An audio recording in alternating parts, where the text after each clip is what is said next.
Welcome, everyone, to this Explainer Masterclass. Whether you're a dedicated EOI candidate navigating the rigorous syllabus of Aragon, or honestly, just a focused learner with a profound appreciation for grammar, you are in exactly the right place. Today, we're completely immersing ourselves in Themo 39, the noun in English, unpacking the fascinating frameworks of gender, number, and possession.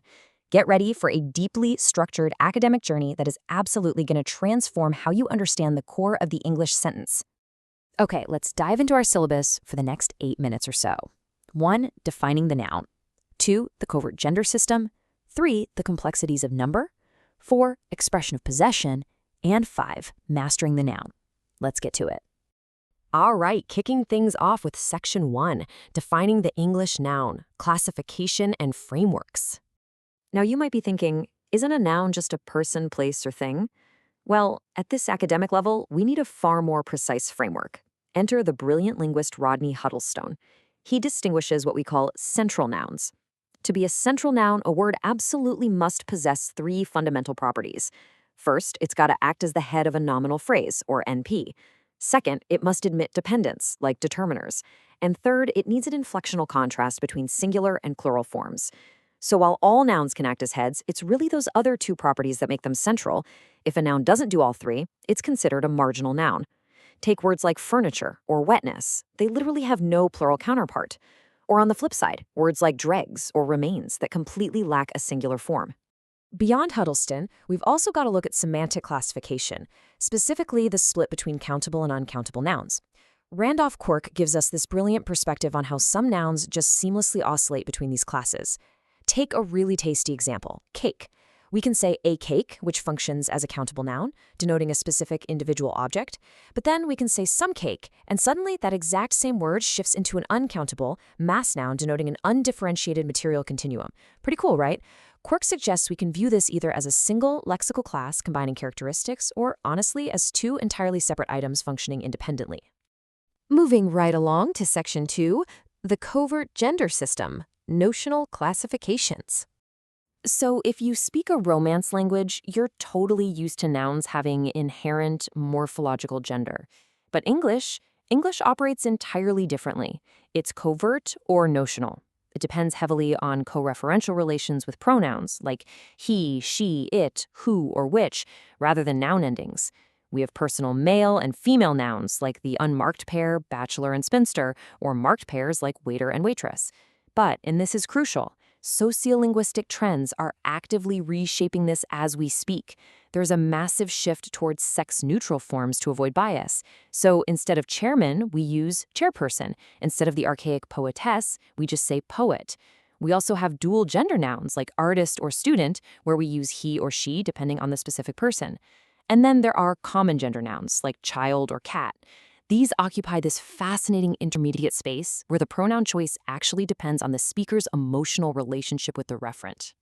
And this brings us to the wonderfully quirky rules of personification in English. Think about the phrase, Spain and her heroes. Normally, inanimate objects and lower animals just take which and it. But human concern can totally shift this. Ships, for example, are often she. In poetry, natural forces like the sun or death might be masculine, while the moon and justice are feminine. And countries? Geographically, they are neuter units, but view them through a political or economic lens, and suddenly they become feminine. Hence, Spain and her heroes. This whole concept of speaker viewpoint completely dictates how we treat collective nouns too. Words like army, committee, or staff can actually take either a singular it or a plural they. If you say, the committee decides, using a singular verb, you're stressing the non-personal unit as a whole. But say the committee are arguing and you are actively stressing the individuals within that unit. It's wild. The grammar literally changes based purely on the perspective you want to project. All right, that brings us to Section 3, the complexities of number, singular, plural, and the invariable. So the English number system is basically a 2-term contrast, singular for one and plural for anything more than one. And yes, English demands a plural for absolutely anything over exactly 1, even for a phrase like 1.5 days. But you know English, it absolutely loves its contradictions. Enter invariable nouns. These are the words that stubbornly refuse to play by the rules. First, singular invariables. This includes non-count nouns like furniture, but also academic subjects ending in S. Think mathematics or linguistics. They look plural, but they act strictly singular. Next, plural invariables, like summation plurals made of two equal parts, scissors or jeans. Then we have pluralia tantum nouns, like earnings and remains, which exist purely in the plural. I mean, you can't really have a single earning, right? And finally, my personal favorite, unmarked plurals. Words like people, cattle, and police. They take plural verbs every single time despite having absolutely no S at the end. Make it make sense.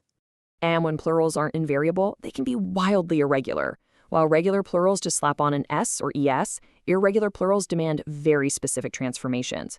We've got voicing, changing a voiceless fricative to a voiced one, like calf to calves. Mutation, where the vowel itself changes, from foot to feet. The wonderfully archaic N plural surviving an ox to oxen. The zero plural, which is super common with animals and nationalities, where sheep is pluralized as sheep and Chinese is Chinese.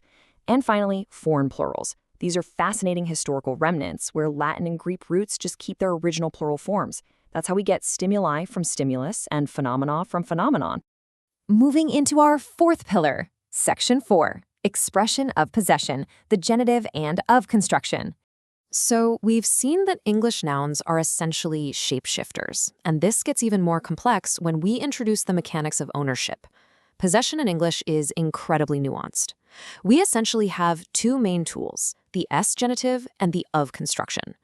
Generally, the S genitive is reserved for animate classes. We use it for personal names like Segovia's pupil, for higher animals, collective nouns, and, fascinatingly, temporal nouns, which gives us phrases like a week's holiday. On the flip side, the of construction is preferred for lower animals and inanimate objects, like the edge of the water. But, and this brilliantly illustrates the flexibility of English, some nouns gracefully admit both. You can absolutely say the water's edge just as correctly as the edge of the water. But what does the genitive actually do in a sentence? Well, it serves four distinct semantic roles. First, pure possession, my wife's father. Simple enough. Second, the subjective genitive, where the noun is essentially performing the action. So, her parents' consent implies the parents are the ones consenting. Third, the objective genitive, the family's support, means the family is receiving the support. And fourth, the descriptive or classifying genitive, like a summer's day or cow's milk. It's not that the cow literally owns the milk right now, right? It's classifying the type of milk. And because English syntax is just wonderfully flexible, we also have these complex genitive structures. Let's break down these four.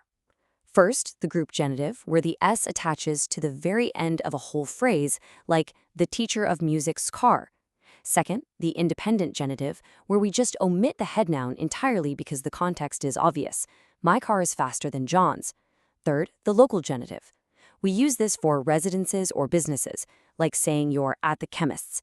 And finally, the double genitive, which combines of with an S genitive to indicate indefiniteness. This gives us that classic phrase, a friend of mine. And finally, Section 5, Mastering the Noun Conclusion. Wow, we have covered a massive amount of academic territory today. From Huddleston's central nouns to Quirk's uncountable continua, all the way through those complex group genitives. So what's the big takeaway here? For those of you targeting the EOI exams, remember this.